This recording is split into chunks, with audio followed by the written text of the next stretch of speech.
Admiral, can you confirm, is the president currently actively considering potential attacks inside Iran? We are not looking for a war with Iran.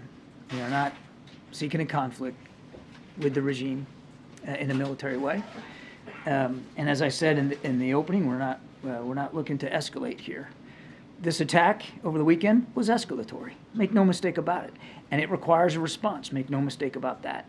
I will not get ahead of the president's decision making. So you're not saying either way whether striking inside Iran is or isn't? We are not looking for a war with Iran, MJ. I am not going to speak to the president's decisions. And the administration's assessment for a number of months now has been that Iran does not want a direct war with the U.S. either. Does yesterday change that assessment? I'm not at liberty to discuss or to speculate about what the Supreme Leader wants or doesn't want. Clearly, these attacks continue, and now they've had lethal consequences. We know these groups are supported by Iran. Make no mistake about that. We know that. And this administration has taken action in the past to hold them accountable, and we've taken action over the last 3 years to hold Iran accountable for a range of destabilizing activities. Issued more than 500 sanctions, or 500 entity sanctions, just since we came into office, as well as changing our force posture in the Middle East appropriately.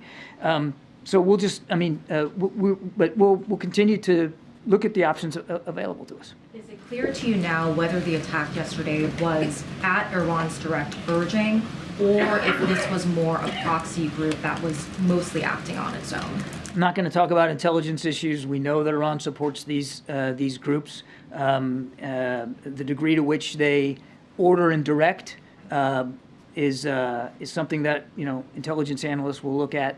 We know they support them. We know they resource them. We know they train them. We know that they're certainly not discouraging these attacks, whether it's attacks by the Houthis, what Hamas did on the 7th of October, what Hezbollah has proven capable of doing, and now, of course, what these militia groups continue to do in places like Iraq and Syria, and now Jordan.